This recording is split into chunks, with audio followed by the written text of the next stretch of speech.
I want you guys to think about what is the most important driver in terms of you getting sales? What is the most important driver in terms of you getting money? When I was out there in the sales world, I still am in the sales world, made some sales calls this morning. I used to, not now because I'm skillful, not now because I have my black belt in sales. I used to think the most important driver of my success and my ability to make money had to do with things like my product's the best.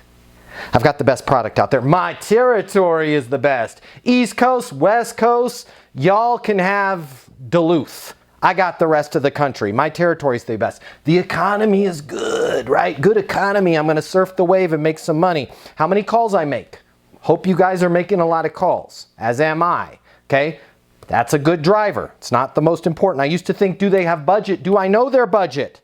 Okay? The number of contacts that I've made within that organization that I'm selling to, or if it's individuals, have I talked to all parties involved, right? Am I talking to the decision maker? These are all important things.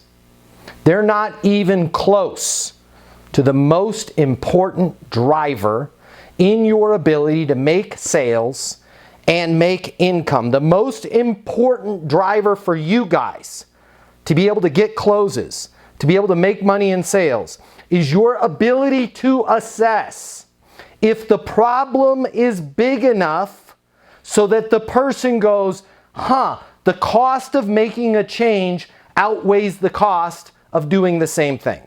And I realize not all of us are in the problem business. We kind of are, but some of them aren't. Some of us aren't. Okay? It might be, is the result that I'm trying to achieve big enough to outweigh the cost of not doing anything?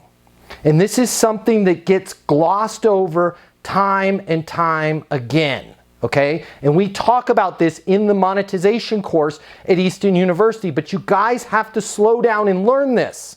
If you don't know what the size of that problem is, what the cost of not changing is, and you haven't definitively ascertained that they have to do something, whether it's with you or somebody else, you are now, congratulations, where are we going? Where are we going? Oh, do we crash? You are now flying blind the rest of the way through that deal.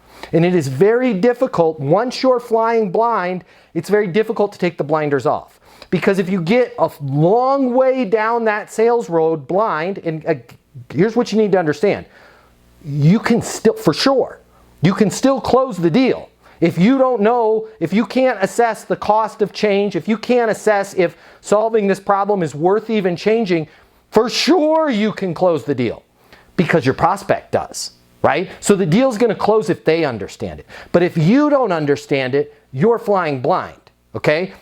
Deal might close, it might not. You might think it's really going to close, and then you might find out, hey, we're tabling this until 3022. 3022? Yeah, we're doing a 10,000 year plan here at the organization, and we'll get to you then, right? You're in dire straits. You are literally flying blind. And what I mean by the fact of if you don't take the time and assess up front, what is the cost of this problem?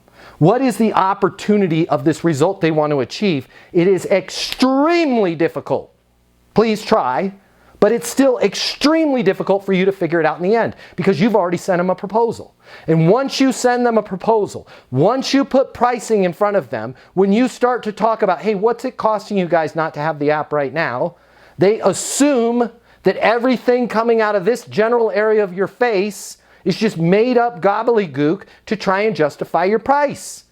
But if you slow down before you give them a price, if you slow down before you make a recommendation and say things like, hey, I want to make sure that we can even help you. We solve monster problems at our company. If I can just take a couple moments, figure out what's going on with your current situation, right? Where you guys want to go. If for some reason we're not a fit, I'll be the first one to raise my hand, let you know, save you a bunch of time. Fair enough? Wow, this person's professional. Yeah. What was your biggest reason for reaching out to us? We need an app for our field representatives. When you say you need an app for your field representatives, can you give me a specific example? Yeah, they need to be filling out XYZ reports out there in the field. Why's that?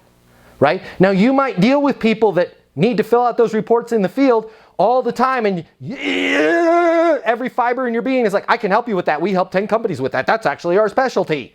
If you've seen our website, right? I don't care if you know you can help them with that. I don't care if they know you can help them with that.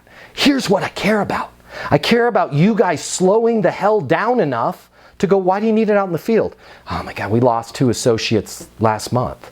You lost 2 associates? Well, I mean, we didn't lose them. They're not still stuck out in the field. They quit. They quit. Where'd they go? To our competition. Why's that? We weren't able to support them with the tools they needed, and to be honest, they were tired of writing everything down, putting it in their trucks, and coming back to the office. I don't blame them, right? Have you replaced them yet?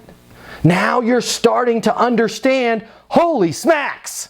This is not about people having reporting in the field. This is about they are hemorrhaging good employees. Suddenly, pop, in 5 seconds, the cost of not changing has outweighed the cost of whatever you are charging for them to get reporting out in the field. For my real estate professionals, what's your biggest reason for moving?